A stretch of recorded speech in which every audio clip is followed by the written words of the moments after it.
This is a special evening because I know one of these young men. One of them belongs to me.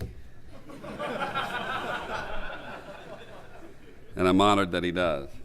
And I'm honored that he would make the decision to join me in what I consider the greatest fraternity in the world.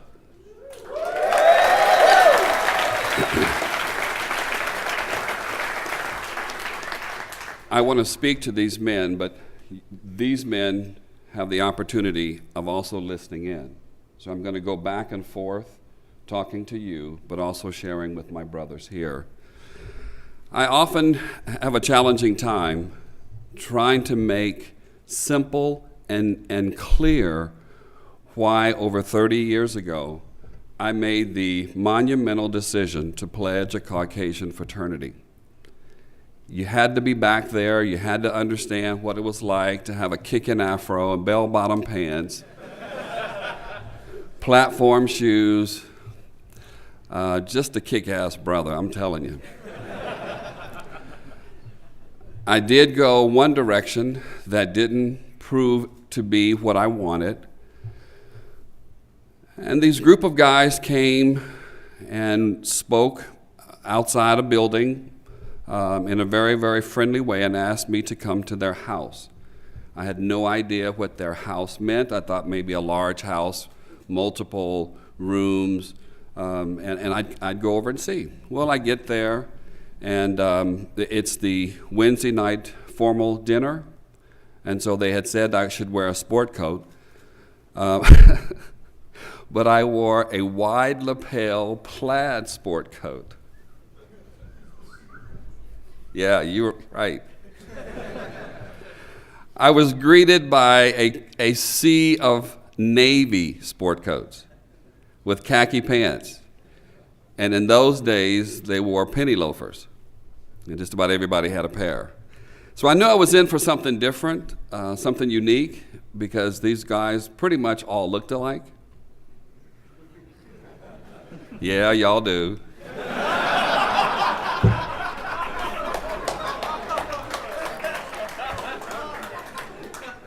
After a minute, I couldn't pick out the first person I had spoken to. But within 10 minutes, we were engaged in a rich discussion. A rich discussion that captured me. And I want to use stronger words because I need you to understand that here's this African-American boy in a place that he's a little bit uncomfortable, but he's engaged in some deep conversation that literally moves me from my cultural standpoint, my rich cultural heritage. They cause me to stop and think about going a different path, completely different path. It's my sophomore year. I'm president of the Black Student Union. A little bit militant, a little bit angry. Watched a lot of the civil rights movement, Martin Luther King, Angela Davis, Bobby Seale, Black Panther. So I come to K-State, I have a little bit of an attitude. They heard a little bit of my position about the civil rights movement.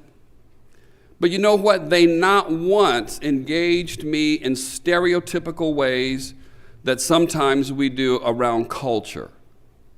They didn't ask me if I liked watermelon. Didn't ask me if I was a fan of barbecue, and I am. Didn't ask me with my height if I played basketball, and I don't.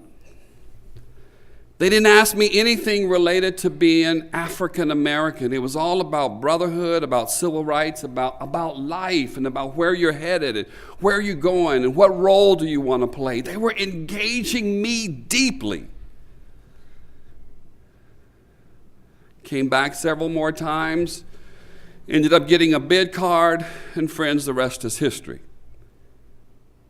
But I offer that, and not a way that puffs me up or makes me appear any different than any of you, but simply to say I wasn't rushed on beer. And I didn't go to a rush party. And brothers, I'll be very clear with you, because if I had, I probably would not have pledged, because beer was not my drink of choice, and those white boys could not party. If I was looking for entertainment, if I was looking for dancing, standing around holding a plastic cup of beer, and at the end of 3 or 4 hours saying, "Did we have a party?"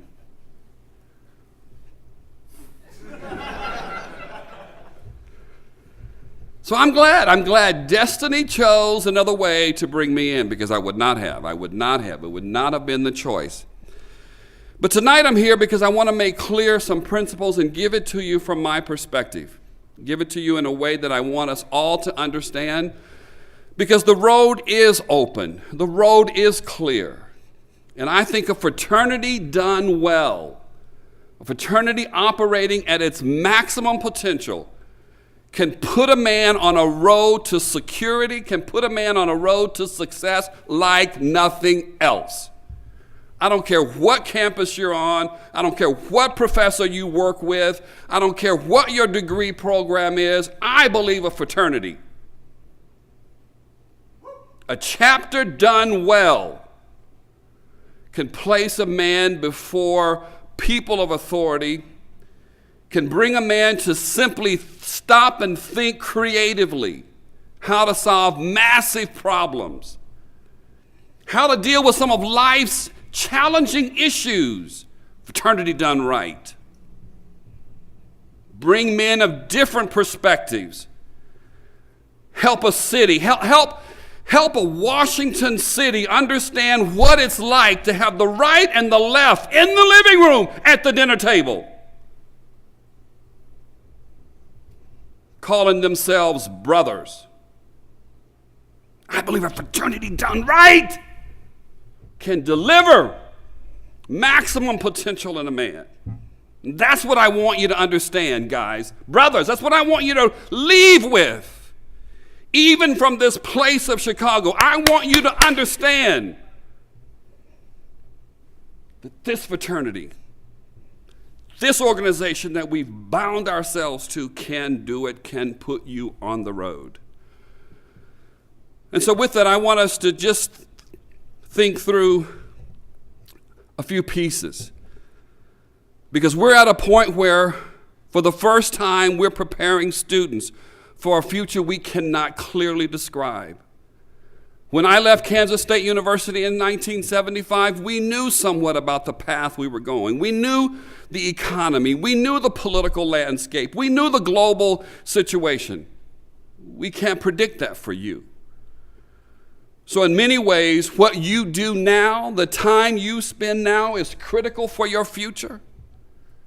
Because you don't know what it will be like 5 years from now. You don't know who will be president. You don't know what Iran will be like. You don't know what the Middle East conflict will be like. You don't know what our relationship will be like with China. We can't predict any of that. We can't even predict what the digital age will look like. But we know it all will be different, but we can't predict that.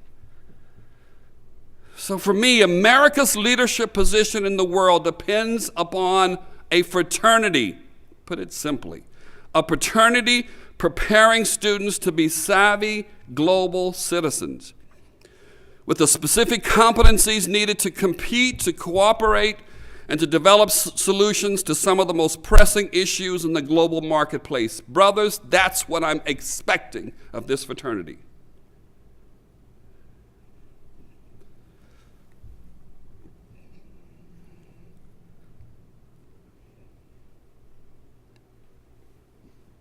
Technology.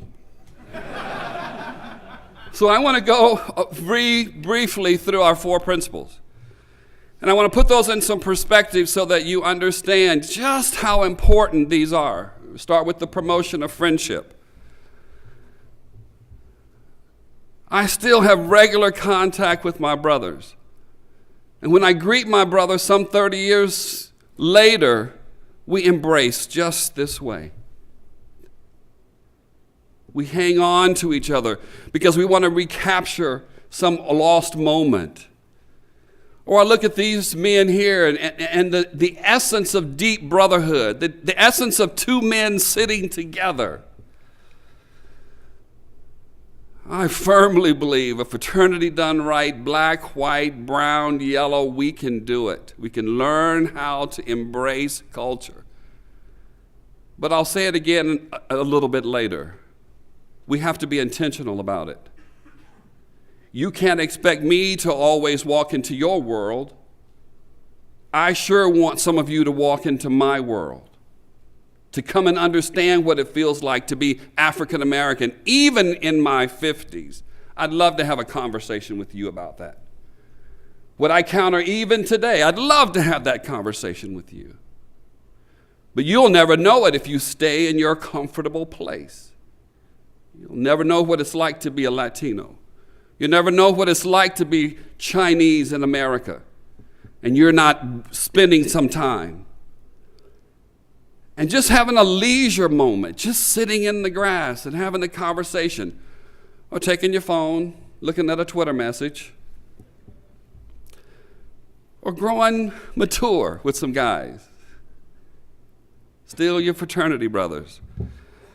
Or at some point, some of you seniors are going to get married, and you'll have your fraternity brothers come be a part of your wedding. Yeah, that's all friendship. It's all part of brotherhood. We do stupid things. We put on different masks. We go to the baseball game or the football game, but it's still brotherhood. It's still those moments that we help create those special times that we'll remember. Hey, you remember when we went to the game? We were really stupid back then, but we did it. Or those moments like this one. It's my good friend Paul Edgerly. Paul's good friends with the prominent politician who's running for president. Paul invited us to his summer party, and my daughter, who's with me tonight, we were just in Rhode Island. Paul's a good friend, good brother. Well, what about the development of character? What we do in private plays out in public. What we think, who we are. Well, we've been wrestling since the beginning of time with issues of violence, with the issues of character. From the very beginning, trying to understand how to live together, how to live sanely together, how to be people, no matter what civilization. No matter what our faith, we sometimes embrace faith because we want to develop that character. And we look to God, or we look to your higher being as that being. But then when it's all said and done, much of our history has been written in blood. Violence. But again, a fraternity is a place where we can work through all of that, anger and frustration, and come to places and points and moments of forgiveness and asking for a different personality, a different point of view, and understanding that we do have those different points of view. But we don't run from it. We embrace it. We walk through it. We own our challenges. We own our difficulties. We own our faults. We own our issues. But we don't run away from them. That's what a fraternity can do.